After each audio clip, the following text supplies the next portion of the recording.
Welcome to another workshop at the Anti-Fragility Health Clinic. My name is Charles Sine, CEO for Anti-Fragility Health. Thank you for joining us from different parts of the world. We welcome all our viewers. Hope today we'll have very high level of participation with questions and comments and from the previous workshops we've been having. Thank you for your participation. Today we continue our conversation on hormones, female hormones, estrogen. So we'll be talking today about estrogen metabolism. What is estrogen metabolism? How estrogen is created and used. Estrogen dysregulation. What happens with the balances of estrogen? And then our interventions that we use at Anti-Fragility Health. So let's start this conversation right away. In the conversation that we had on men testosterone, there is a familiar or similar pathway, and I'll be talking about that pathway and then showing you some diagrams around that, which actually aligns to a lot of the supplementation or nutritional supplements that we use to support the underlying biochemical pathways for the production of estrogen and the metabolism of estrogen. So let's start with that, and then I'm going to go back to the board. So let's just look at what we call the steroid pathways, and these are hormones that are all integrated into this architecture. At the top of the hormone chart is what we call DHEA. And DHEA is made in the adrenal glands, right? And DHEA, as you can see, is the precursor. It's the precursor. The DHEA sulfate actually creates DHEA, and it's DHEA that supports the biochemical pathways for androstenedione, which leads to testosterone. Also, it also is part of the pregnenolone framework that gives us progesterone. These are all the critical hormones. And progesterone is actually coming mostly from the adrenals. Where's the adrenal gland? The adrenal gland sits on top of the liver. It's either on top or below. I'm not a physician, but I know it's somewhere around there. And the adrenal gland also makes that thing, that hormone that is so critical, we don't talk about it today, cortisol, the thing that really drives our being awake and being alert, right? So it's something we also measure here and we also work on. But today we're focusing on the female hormones. So there are critical hormones that we see, that the androstenedione is what translates into E1, which is estrone. There are three types of estrogen.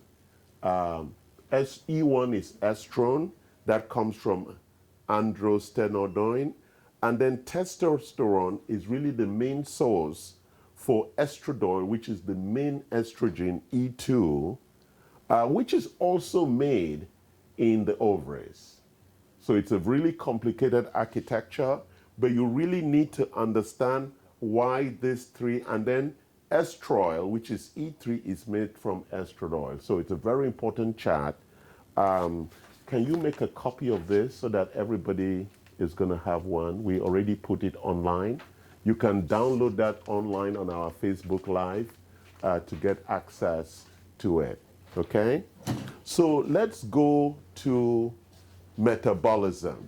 I was just telling you the steroid pathways. Those biochemical pathways are very important because when we start talking about supplementation, you're going to see why we give people progesterone, why we give people estrogen, why we give people testosterone, why we give people DHEA, and why we give them pregnenolone. All of these precursor hormones or bioavailable phytonutrients will be able to support the overall biochemical pathway. So we are intervening in aspects of the pathway to support the pathway so it keeps producing, because at certain times the pathway is disturbed by different things that we are not doing, either from stress, as we're going to hear, from toxicity of just estrogen toxicity, or the detoxification pathways for estrogen have been blocked or not optimized. So there are many different things that can go wrong in that pathway, and so we use a lot of different products to support and enable that pathway, and every woman is different. And therefore, it is really important that you actually understand, and we'll talk about the diagnosis, what's really going on in your case.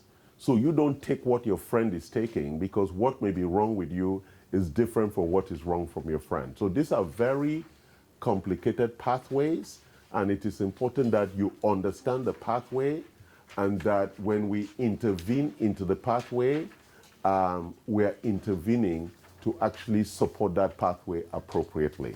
So stay with me and follow me. Let's walk through this. So we have the hypothalamus in the brain and the pituitary glands in the brain, and they produce what we call the gonadotropic releasing hormone. These hormones are the hormones that trigger the release of LH and FSH. And LH and FSH are the luteinizing hormone and the follicle stimulating hormones. These are the hormones that drive the cycle of the woman. We have the LH rising, and then the FS rising, and progesterone rising. That whole cycle really drives the overall architecture for estrogen management until menopause. So it's really important that we understand the impact of LH and FSH in driving the ovary to produce estrogen and to produce progesterone, right? So these are very critical things in the architecture to support the production. And then progesterone goes on the side trip to produce cortisol, and that's also driven from the adrenals themselves. So the adrenals and the uterus, or the ovaries, is a very interesting architecture, because for men, we have the adrenals and the testes. For women, they have the adrenals and the ovaries, and the infrastructure is actually very similar. It's doing the same things. Just biologically, these hormones are driving different proportions of estrogen or testosterone for men and women. So the testes, ovaries, and the adrenals, and the pituitary and the hypothalamus are in this locked architecture where they are stimulating, producing, releasing, and managing these hormones that are in circulation that drive most of what we are and how we live. So it's really important that we understand that. So there's a feedback control system where the levels of the levels of estrogen and progesterone then send signals back to the hypothalamus and the pituitary to say, cool down with the release, right? So they self-regulate, right? This feedback control. That's why you see these arrows going back and forth, in that when estrogen has been produced to a level, there's a signal that goes back for free estrogen and say, we have enough or we don't have enough, and that would trigger the LH and FH release that then enables the ovary to produce more or to slow down the production. It's really important that you understand why this. So when we measure in the lab, we are looking at the amount of these hormones to tell us, because like I was saying last time, there are always very complicated questions about why a woman is having hormonal issues. It could be that the feedback signal is not working well. Therefore, the accumulation of estrogen and progesterone just goes out of whack. And if there's too much estrogen in circulation, that's what triggers cancer and other things. Sorry, When there is an over-circulation of E2 estradiol, we're going to talk about that here when we look at ER alpha, which is what really increases cancer risk. When there's over of that in circulation, that becomes a problem because the signals have failed in cooling down estrogen production, one, plus the estrogen in the blood in circulation is not being detoxified and removed, right? So it's very important we understand that. In the pool of estrogen, we've spoken about that. We have the estrone, which you'll see in your diagram, is produced separately from estradiol that comes from testosterone and also the ovaries. And estradiol is the one that triggers the production for E3. So there are three types of estrogen. The most estrogen is E2, the estradiol. That's what drives the real architecture. So about 80% of estrogen is E2.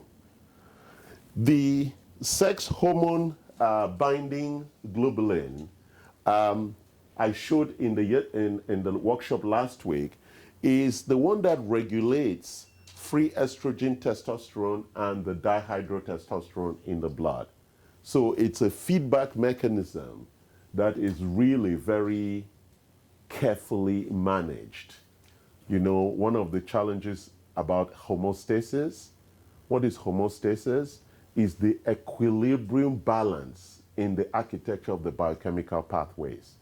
We don't know what drives homeostasis in the body. We know there is something there that causes the self-regulation. It's almost like the conductor. There's a conductor that says, okay, now too much estrogen, more progesterone, okay, we are now balanced, send signal. So there's a lot of signaling that goes on. And so in preventive medicine, we spend a lot of time trying to support the body. That's our objective in the medicine we practice. We're not practicing medicine when you're sick already. We can support that. We're practicing medicine so you do not get sick. And most of preventive medicine is really about balancing the signals in the body and therefore providing the body with nutrients that allow the balancing of those signals and also supporting the detoxification and the removal of excess things in the body. It's really important you understand that. That is why women's health is so complicated. Okay? Do we have any questions on that online? Because it's really important that you use the chart that I just showed. I'm going to go over it again briefly. Now we've talked about it. So at the top there, you see two things coming, DHEA and pregnenolone. Very important precursors for progesterone. Progesterone is critical because without progesterone, you cannot have a period. It forces the breakdown of the lining to release the period. If it doesn't, if you are short on progesterone, we'll explore that later, that's how women develop cysts and endometriosis, which is really becoming a big challenge for a lot of women globally when the progesterone levels, because that's what's supposed to trigger the shedding of that whole wall area in the ovaries and the uterus that we call the period or menstruation. Really important, progesterone, you need to understand what that is. And then as we see, again, I said this last time, it really shows in this that God created man before he created woman, because we can see that testosterone is what really drives the estrogen architecture. So it's really important we understand this chart, and it's very simple. It explains everything. So look at that and learn it if you're a woman, and don't compare your problem with another woman, because each one of us is very different. And it's important you understand that. So don't take advice from other women. Don't copy what they are taking, because your problem, even if it looks the same, may not actually be the same because of this complex architecture. The problem could be too much progesterone or too little. It could be too much estrogen or too little. It could be a combination of them, or it could be the signals. It could be the releasing hormones. It could be lots of different things that are affecting this overall cycle. So it's really important that you don't take advice from people who have not done proper diagnosis.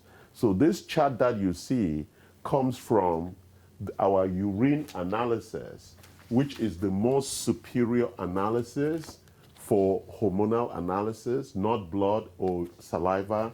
We prefer the urine analysis, and it gives the breakdown of all these hormones in that precursor architecture. So it takes us through DHEA, it takes us right down and shows all the levels. That's why I say every woman is different, because every time we run these diagnostics, for every woman who is in menopause, the charts are very different and the interventions are different. So you must do the diagnostics to support any kind of treatment that you're taking. All right, it's very important that we understand that you don't just go online or go into the store and buy something because your friends are taking it and it may have helped them briefly. That's the other challenge. And it doesn't address the underlying biochemical dysfunction. So now let's look at dysregulation. What is dysregulation? Dysregulation is when you're singing out of tune, when the body gets out of tune. So now we have a problem with dysregulation. So if we go back to that chart we've been looking at, right, everything starts from cholesterol, that one that we say it's a bad thing, LDL. Again, we bring up cholesterol here, very interesting, right? Cholesterol is really a critical need for the body. The problem with cholesterol, as I've said in my earlier workshops, it's actually the removal and the circulation, or what we call the effluent process of cholesterol between LDL and HDL, right? HDL is the bigger vehicles that carry cholesterol from the liver to the blood tissue for where it is then taken by the LDL. It transports to where it's required and it brought back to the. So the LDL, HDL debate has raged, but we don't want to go into cholesterol. Cholesterol is critical in this architecture. So when you go and you are deceived that you have high cholesterol and you walk away, typically that is not the correct diagnosis, because you want to really look at what's going on. That's why women's health is really complicated, but women die more from heart disease than from breast cancer. So even though we're talking about as estrogen, it is very important that you appreciate that estrogen is really the big issue with estrogen is about breast cancer, but the bigger issue for women really has to do with cardiovascular health. So it's really important we understand that, yes? Does dysregulation show up in your menstrual cycle? Yes, well, we're going to talk about the different ways in which that dysregulation shows up. Yeah, so some people have heavy periods, some people have no periods, some people have painful periods, they have cramps. Yes, that's why women have all kinds of dysregulation. And so that's why it's important that, hold on, Vincent, can you tell them to leave a note or something? Okay, thank you. So it's really very important that whatever the symptoms are, you do the basic testing so we can actually identify where in the biochemical pathway the problem is. For some people, it's genetics, that they just don't produce enough progesterone or enough estrogen, or the signals are weak, right? It could be so many different things. And so you want to make sure, because this chart is going to tell us, wow, this person has enough estradiol E2, but almost zero E3. A lot of E1, right?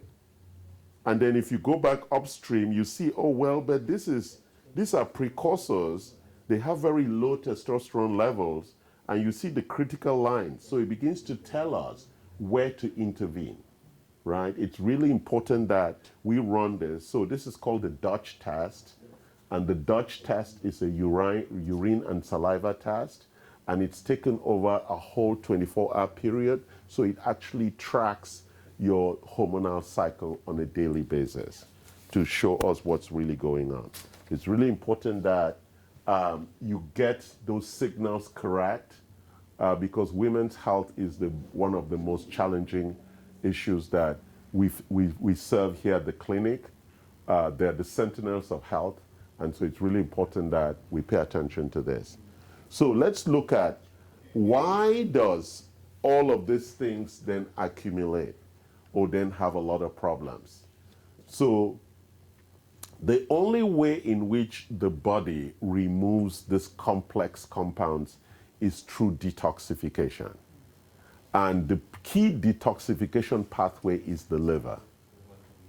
But even before that happens, because we have a lot of metabolic problems in our GI, there are always challenges with absorption of xenoestrogens, right? I'm going to talk about xenoestrogens, which are estrogen from outside that are caused by other things, food we eat or different things that we take that actually cause a lot of problems.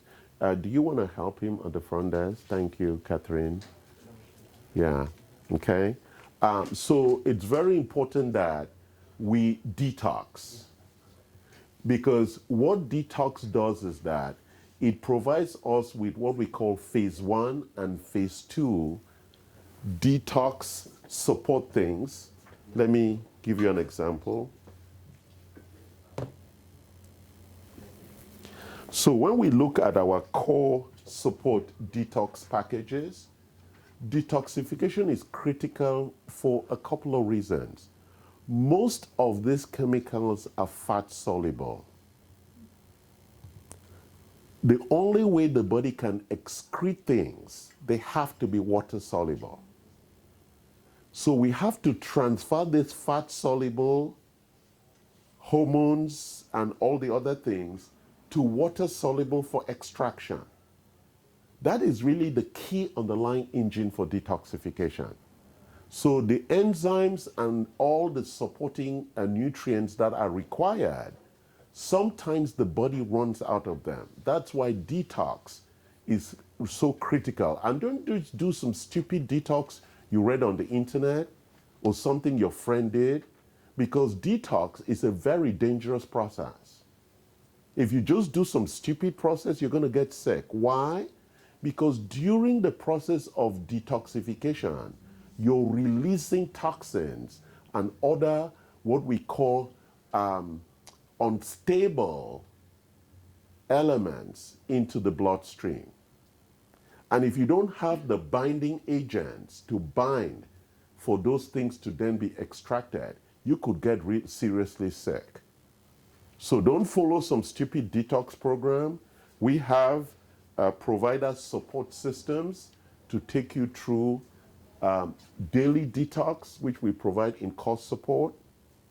We have a 7-day, a 10-day, and a 14-day and a 28-day detox program. I am on the 3-month detox, including EDTA, that allows me to remove a lot of the toxins in a much slower process. It's almost a chelation, but it's a very important detox process, and it really cleans up a lot of things in the body. And so for a lot of people who are afraid of cancer and the accumulation that endogenous, what is endogenous? Endogenous is estrogen that's created inside the body. Exogenous are estrogens that come from outside. And the estrogen that's dangerous, that causes cancer, is ER alpha. That's the estrogen that includes cell proliferation and differentiation that actually triggers cell growth. in the cell walls that supports the child's growth, builds the umbilical cord, attaches and does all of those things to build the architecture for childbirth and pregnancy. And when that is really high and it is dysregulated, that's what causes cancer risk. The second type of estrogen is what we call ER beta, and that supports estrogen detox and also downregulates ER alpha. What is downregulation? It reduces the production of ER alpha, which is the endogenous. Where do xenoestrogens come from? Lipstick, nail polish, creams, shampoos, body cream. So a lot of these things that women buy without checking what they're buying will release xenoestrogens into their body. Again, they're fat soluble, and therefore the only way they can be detoxified is to go through the phase 1 and phase 2 detoxification pathways. And that pathway really creates phase 2A unstable products that have to be bounded and then be made into water soluble so that they can be excreted. Very, very important that we understand that and we get. And so, even before I go talking about the lifestyle things, so I've put a couple of products here. So when we talk about phytonutrients, because of our diet, most of us do not eat the vegetables that are required, right? The reds and the greens. So if we look at this indigo green, we see that it contains quinoa, banana, orange, pumpkin, beet, kale, raspberry, pineapple, pomegranate, broccoli, spirulina, spinach, chlorella, collards, parsley, kale. How many of you can eat that in one day? Let's look at Vital Reds. I can't even read this. The print is too small. But so when we talk about the phytonutrients providing the ER estrogen beta, and that is required for healthy cellular growth, for women, this is a critical requirement because it balances out. And so we also have the product called Estrovera, which actually helps. It's a plant-derived menopausal hot flash shield, and it actually helps. It's a rhubarb, and it's a phytonutrient because what it does is down-regulates ER alpha. So a lot of women take this as a natural estrogen support to calm down menopausal issues because it's an ER beta, not an ER alpha. Okay, very important. So, any questions so far? We also use CDG estrogen. The DIM is critical for estrogen metabolism, really for the extraction of excess estrogen. And also men use this too because the pathways are the same with regard to testosterone and the extraction of that. That's why men also have issues, but we're not talking about it today. And we have the precursor products, DHEA, pregnenolone. So if you look at that, the biochemical pathways, because you know sometimes women are always arguing, why do I have to take that? Well, look at the pathway. And so we are using these products to support the pathway based on the findings from your labs. And we have Progest Avail, and this one is actually an oil. I use this, and you rub, and they absorb. The bioavailability is very, very high, and it's the progesterone, and you can see that. Remember, the pregnenolone is a precursor to progesterone.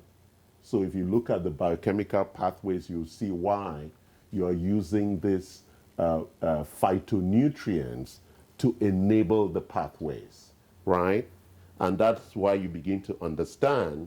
And if you don't want to pay attention and study the biochemical pathways, then find somebody who does, so they can support you in interpreting your results from your urine hormone analysis, so that you actually understand where the intervention or the appropriate intervention should happen. So at Anti-Fragility Health, we have provided a framework for our interventions. And we have 5 intervention drivers. The first one is our transformative process. We believe that the only way you can get healthy is to transform your life. That's the only way. And what does that mean? It means you have a different mindset about health. It's not like I'm just going to do this or do that. You have to have a different mindset, because most of our health is driven from how we think. And so if you wake up in the morning and say, oh, it's another day, then you're going to have a bad day. But if, like me, you wake up and say, it's another day to create, to be amazing, to be wonderful, then you have a wonderful day. So mindset is critical in the transformative process for good health.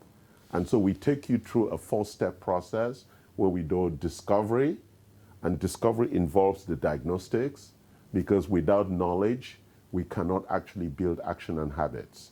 Then we do insight. We teach you to understand what your diagnostics are saying. And our diagnostics really comes from 3 different parts. We look at your genetics, because that's your inherited optimizers or susceptibilities. We look at what we call the environment inside, and we look at the environment outside. So those 3 assessments gives us a sense, right? There's a reason why I'm always in a room that has an air filter. If you watch the news this morning, they were warning that don't open your windows because of the ash. You must use air filters. You know, some people think, well, I don't need to hear that. I can do fine. Good luck. You are absorbing all the toxins that is in the air. And if you're doing that and you're not detoxing, good luck. Those toxins are going to play games inside you, right? I know people listen to it and they think they're too smart until they get sick, and then we're all sad, right? That's the stupidity of the culture we've built, where people choose to be ignorant rather than have knowledge so they can take action and build the right habits. It's really important. All this knowledge is available to all of us on your phone. Google. You can Google it and you will have knowledge.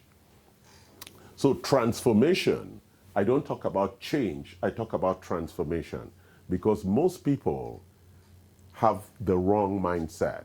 Why? Because of the assaults that happen when we are young, right? Your parents may not have had the right mindset. Your friends may not have had the right mindset. Your teachers may not. And that, what we call those insults, have really made us to be very fearful and not be powerful as God created us to be agents of transformative change. So we come out as weak, scared, frightened people because somebody told us we were not pretty enough. Somebody told us we were not smart enough. Somebody told us we were not the right color. And now we carry the scars and the burden of stupid comments that plague us all our lives into sadness and bad health. Get out of that bullshit, drop all that nonsense, and believe that you were created for a purpose. And that purpose has to be fulfilled. That's why you're still alive. When you believe that and have that kind of faith, then you have the transformative mindset of how to live a long and healthy life. And prevention is the cheapest way to achieve a long and healthy life. There is no other way. Secondly, we look at the 4 lifestyle drivers. Recently, in the conversations I've been having, we've come to the conclusion as we talk about lifestyle that the one and most important lifestyle driver is sleep. If you're not sleeping well, you're going to get sick. Already, you're developing chronic illness. So one of the big things that we want to do with our patients is get them to sleep well. Once you start sleeping well, the body will begin to adjust as we give it the nutrients and other things. If you're not sleeping well and we're giving nutrients, it's not going to work. You're wasting your time. The body has to rest for at least 7 hours in the 24-hour cycle, and mostly at night, because we're all driven by the sun and moon cycle. So sleeping during the day is not a solution. You must sleep at night, because our circadian rhythms are driven by the sun. So the sunrise and sunset are critical triggers for our circadian rhythm. That's why you must sleep at sunset and wake up at sunrise. In the village, that's how they sleep. When we come to the city, because we have electricity, we think we can stay up all night. That's stupid. It's the beginning of chronic illness. So when we look at the 4 areas of lifestyle, we look at nutritional wellness. And nutritional wellness, we all know water, fiber, carbohydrates, proteins, and fats. They all have their place. People go on diets. Diets is the waste of time. It doesn't work. Because if you eat appropriately in small amounts, you'll be fine as long as it is balanced. That's the critical. And that's why we use a lot of supplements, because as I just showed you, there is no way living in Southern California I can eat all these vegetables every day. And what do they say? You need to have 5 vegetables in your meal daily. So I just take a spoon of that and I mix it and I'm good, right? It's very important that you do the things rather than say, oh, I'm going to go to farmer's market as I'm going to do today and I'm going to buy all my vegetables. But what's the problem too with that? Most of the vegetables are grown on toxic soil. That's why I also have to detox, even though I like eating the vegetables, but I need to supplement with this to make sure I'm getting the required amounts. It's really important. So nutritional wellness is really important. If you don't eat, that is a bad thing. The body needs nutrients. Not calories, nutrients. I know Americans don't understand the difference. The body is hungry for nutrients. The body is not hungry for calories. So you cut the carbohydrates, right? Because that's where most of the calories come from. The calories like rice. I love rice. But a bowl of rice is equal to 10 spoons of sugar. So if you eat rice and you don't eat sugar and you think you're being smart, that's not true. So a bowl of rice is equal to 10 spoons of sugar. That's just what it is, right? And the bread and the pasta and all of those things, they generate a lot of calories. So it's really important that, so we have also environmental wellness. I talk about air quality, water quality, food quality, detox is part of that environmental wellness. We talk about physical wellness, right? Most women who come to our clinic don't have muscle mass, which means they don't exercise. Doesn't matter if you're thin. If you don't exercise, you're going to get sick. That is the fact. Muscle mass is required for being healthy. There is no excuse to it. You cannot get it by sitting down watching TV and imagining exercise. You actually have to go exercise. Really critical, my friends. You have to go run, you have to go play tennis, you have to swim, you have to hike. And I know it's challenging outside because of the air quality, but you could go on the beach and take a walk because the sea is pulling away all the bad air and pumping oxygen into the atmosphere. That's the only place you'll get some really good fresh air during this fire season. And the last area is emotional wellness. That's the big one. Our emotional wellness, driven by sleep and stress, is really critical. Most of our stress we don't see because it's sugar, what we call glycemic dysregulation, sugar stress. We have inflammatory stress from the foods we eat. We have sleep stress when we don't sleep well. And then we have the big one.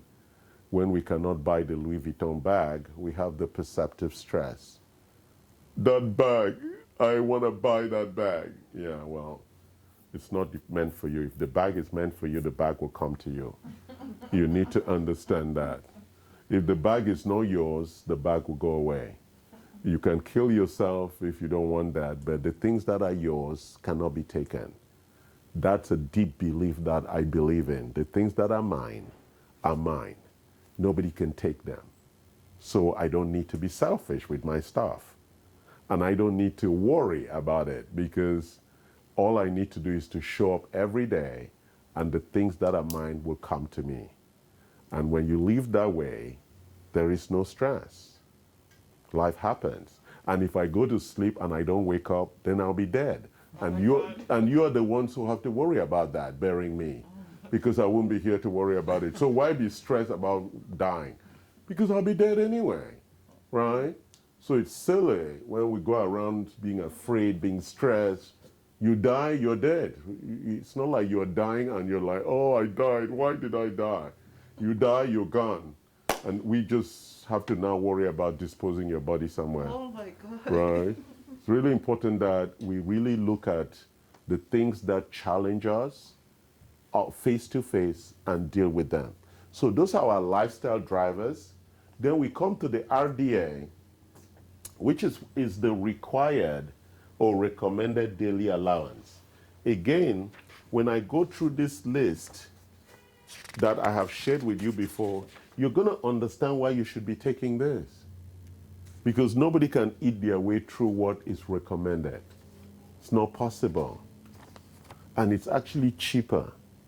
This one is $54. Every time I go to the farmer's market, I spend more than $200. You know how much they sell me one avocado? Almost $4, $5, $6 for an organic avocado. People complain about the prices of supplements because you've been shopping at Costco. Because if you shop where they sell quality food, you will not complain about the price of supplements. So if you shop at cheap places and get bad quality, good luck. We'll meet you on the graveyard on the other side, right? Long journey for all of you guys. So the RDA is very clear. We have created the RDA for the women who take iron. That's why it's red. This one contains iron. This is for young women who are having periods still. This one is for those women who are not having period. I'm not going to call them old women. They are still really beautiful. They just don't have a period. And then this one is for the women who are about to get pregnant or are pregnant. So the recommendations are very clear, and Metagenics has bundled them appropriately so that you have a 30-day pack that has everything that you need, right? For women, the troublesome women who they're having periods, the women who in the old days we used to kill because they're crazy, that's the menopausal women. Not me, I wasn't here. In the old days, they used to kill them. Then the women, the beautiful ones who are reproducing. What is happening? Yes, right? Amazing, isn't it? That we have supplements for all the women types. 3 women types, right? We love women. Without women, we wouldn't be here. So I'm deeply and eternally grateful to my mother for choosing to have me, right? And she was blessed to have me because I was such a good boy. Then we look at the clinical imbalances. If you see the way we've organized our supplements, there are 10 areas of imbalances that we look at. Those imbalances is what leads to chronic illnesses, and so we address them based on your test results. Then we've developed our treatments, our services, and our diagnosis, and in I5, what we call I5, we build specific protocols. There's a big debate around hormone replacement therapy. It's a stupid debate. The research is very clear. Most women should be on estrogen and progesterone if you're menopausal, or if you are short of it. It is critical that you are. And based on your diagnosis, then you get on that program. The benefit is not just the fact that you get your libido back and your sexual desire back. The key is the underlying metabolic benefits from having a functional estrogen architecture. It is really critical. There has been a lot of bad research and publications that have scared women about estrogen and breast cancer, and most of it is not correct. You should be afraid of what kills women more, and that's cardiovascular disease. And most menopausal women, that's why they have 3 times the risk compared to men, and 4 times the risk for Alzheimer's compared to men, and it's because of estrogen.